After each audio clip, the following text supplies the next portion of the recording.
Imagine this scene. You are standing in the heart of a desert, and before you, not one building, not two.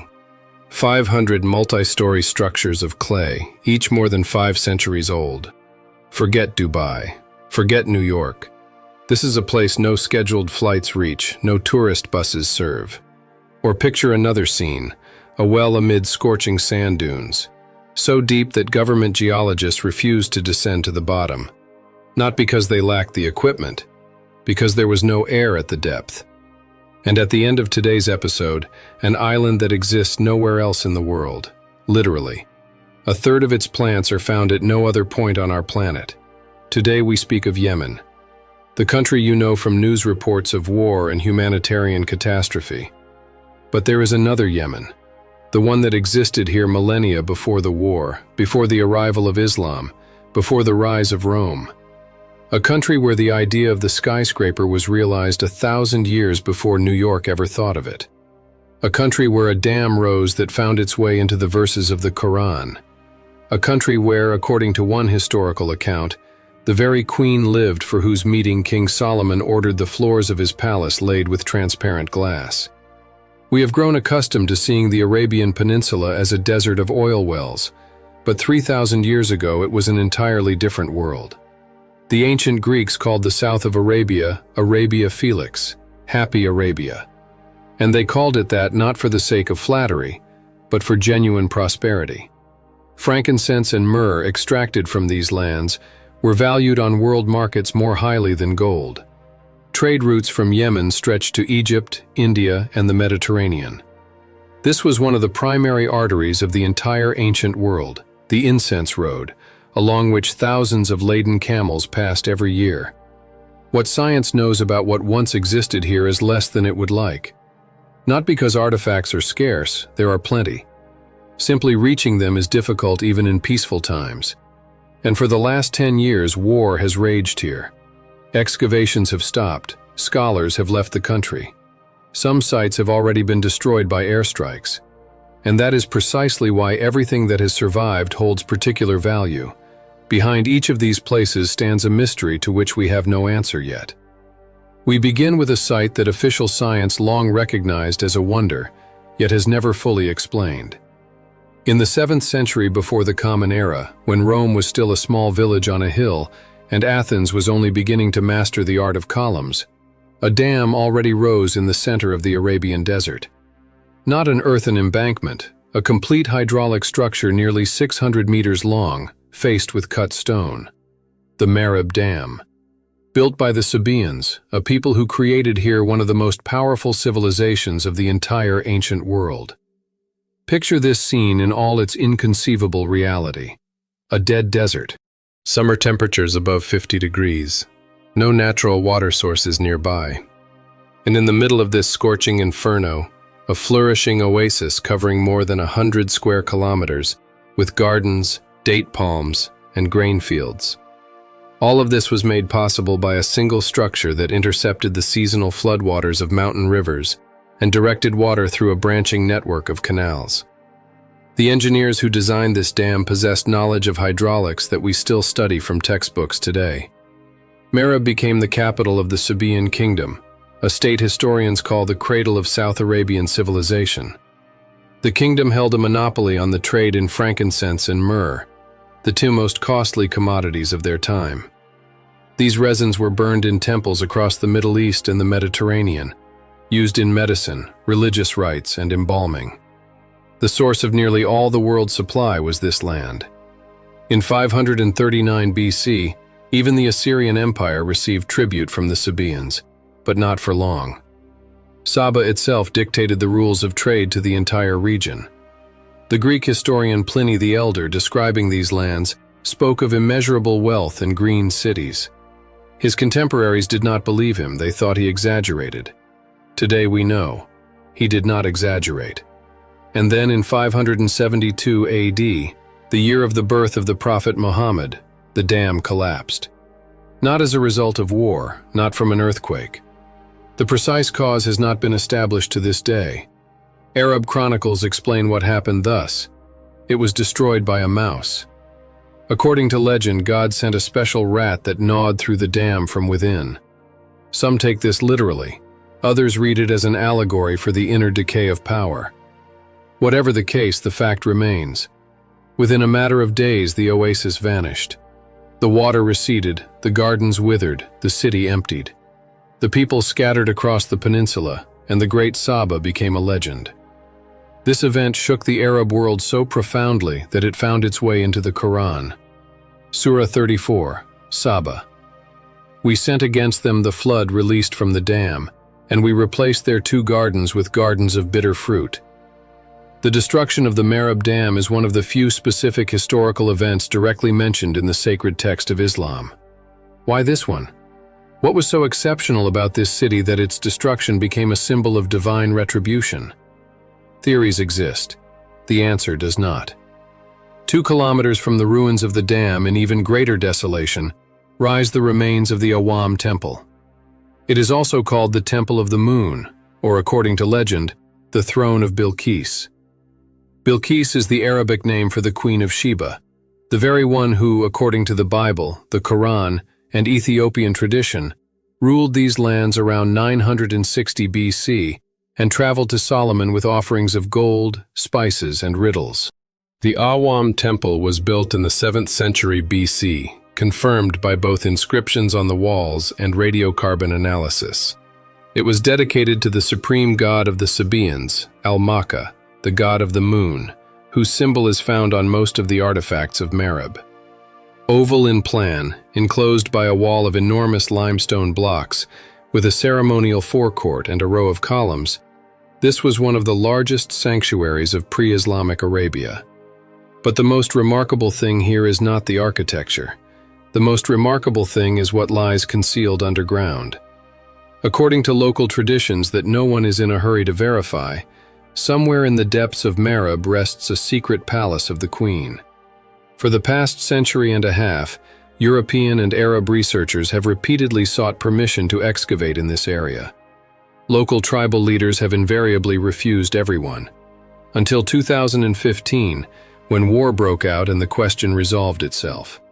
What lies hidden beneath a 1,000-year layer of sand in the heart of Marib is unknown. The official version says, "Nothing special."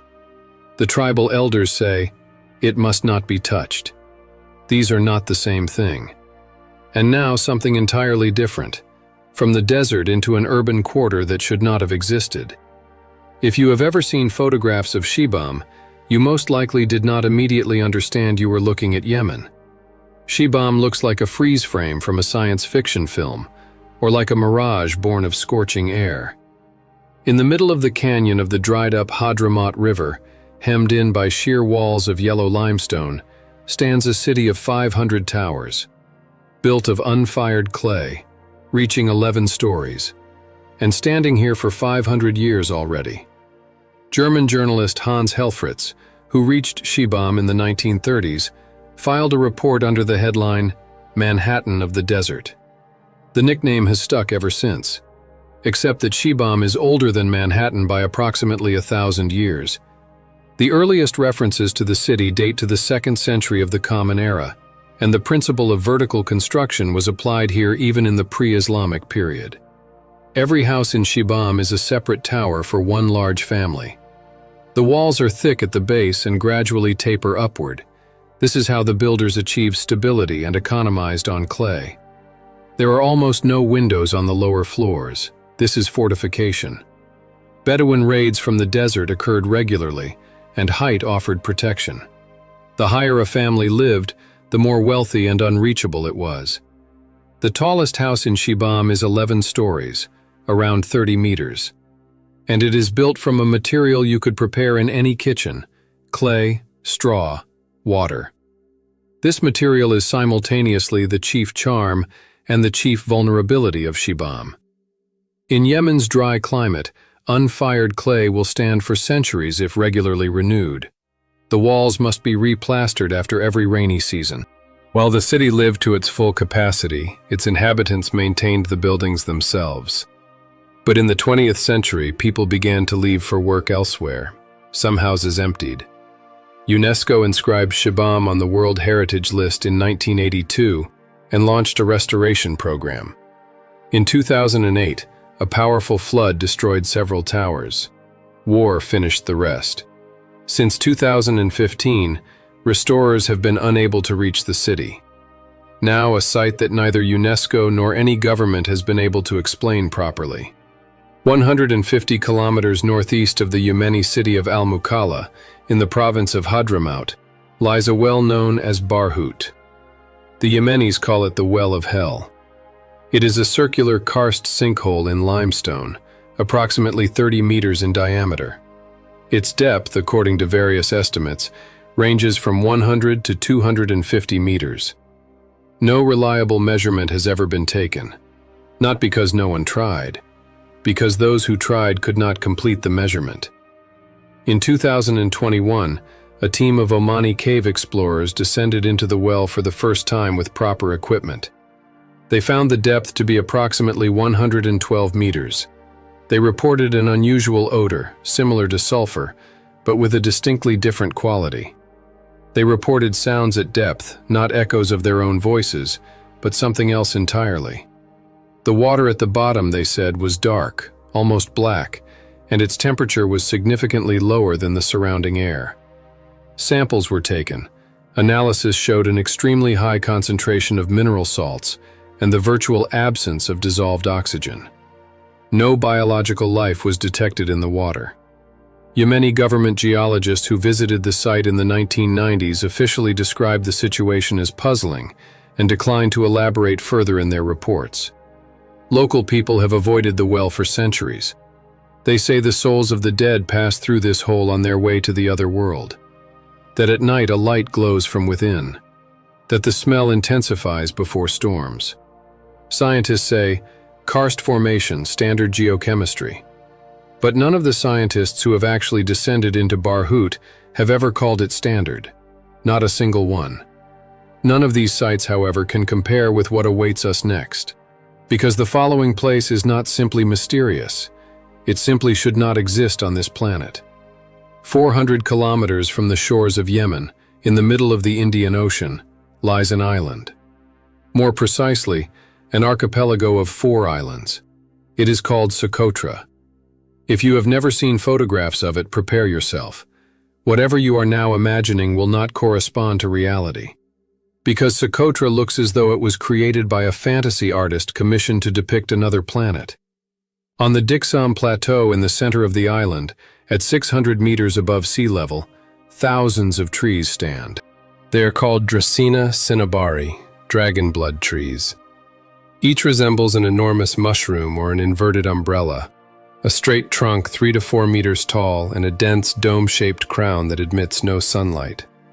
If you cut the bark, a sap flows out, bright red, like blood.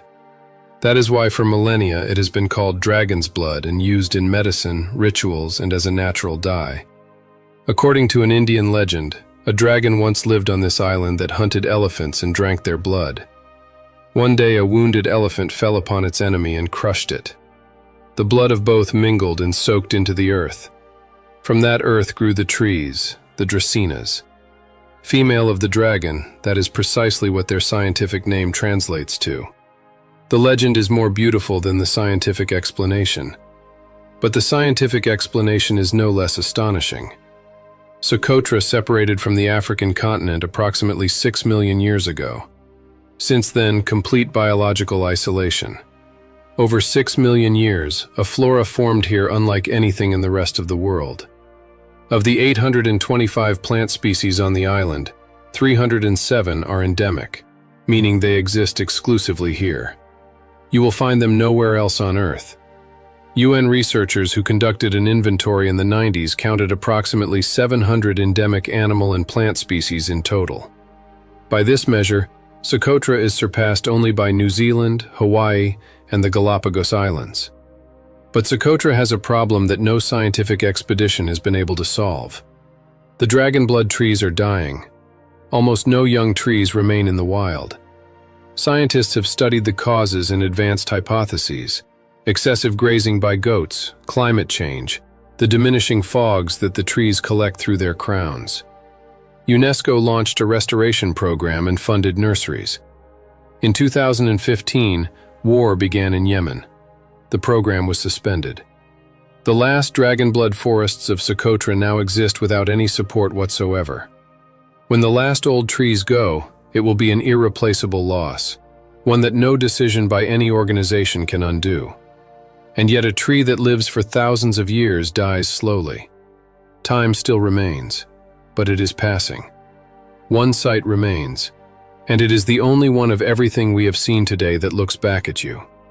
15 kilometers from Sana'a, the capital of Yemen, in the middle of the green Wadi Dar Valley, a palace grows out of a rock. Grows. No other word will do. The rock and the building merge so organically that it is impossible to determine where nature ends and the human hand begins. Dar al-Hajar, the House of Stone. A 5-story palace built on the very summit of a rock spire rising some 30 meters above the valley. Officially, the palace was built in the 1930s by Imam Yahya Hamid ad-Din as a summer residence. 35 rooms, a deep well, a system for cooling water in clay jugs, guest chambers, separate halls for women. By any measure, an ordinary historical palace of recent construction. But the official version provides no answer to one question. Why build a palace precisely here, on the summit of an inconvenient rocky outcrop, when a convenient flat valley spreads right beside it? The answer lies in a history the Imam did not invent but inherited. A structure on this rock existed long before him. The Ottoman Turks, who controlled Yemen in the 15th and 16th centuries, destroyed whatever had stood here. In the 15th century, an attempt was made to rebuild, left unfinished. Imam Yahya simply completed what had been started. What exactly stood on this rock originally, no documents record. But local tradition insists, something was here even before Islam. Possibly, even before the arrival of the Arab tribes. There is one further detail that tourist guidebooks typically pass over in silence. Imam Yahya, who built this palace, was assassinated in 1948 in a military coup organized by officers trained abroad. The palace did not protect its creator. The 5 watchtowers that once guarded the rock from neighboring peaks today lie in ruins. The palace itself has been converted into a museum. Its image adorns banknotes, souvenirs, and the labels of Yemeni mineral water. A country whose symbol is a palace on a rock whose exact age is unknown. This says more about Yemen than any of us is prepared to admit. Now let us connect everything we have seen. The Marib Dam, mentioned in the Quran. Shibam, a city of skyscrapers 1,000 years old. The Well of Barhut, which government geologists called a puzzling situation and declined to describe in any further detail. Socotra, an island where 1/3 of all living things exist nowhere else on the planet. A palace on a rock whose true origin remains unknown. These are not scattered attractions. They are fragments of a single picture. A civilization that existed here long before we began to study it. A civilization that is disappearing faster than we can comprehend it. The Sabaean kingdom controlled 1/3 of the world's incense trade in an era when frankincense and myrrh were worth more than gold. The civilization that built the Marib Dam endured for more than 1,000 years. Shibam has stood for 500 years, built of unfired clay. The dragon blood trees of Socotra live for millennia. The rock on which the palace stands remembers all of this. Perhaps the chief mystery of Yemen is not what lies hidden beneath the layers of sand in Marib, and not what occurs at the bottom of the Well of Barhut. The chief mystery is something else entirely. How did a country with such a history become the most forgotten place on the map? And what else will disappear before anyone manages to record it? What struck you most? Write in the comments. The well that geologists refuse to describe, or the island that exists nowhere else on Earth. Leave a like if you found this valuable. It helps the channel reach those who also need to know these stories. Subscribe so you don't miss the next episode. We will travel to a place where cave walls bear images of creatures that science has still not been able to identify.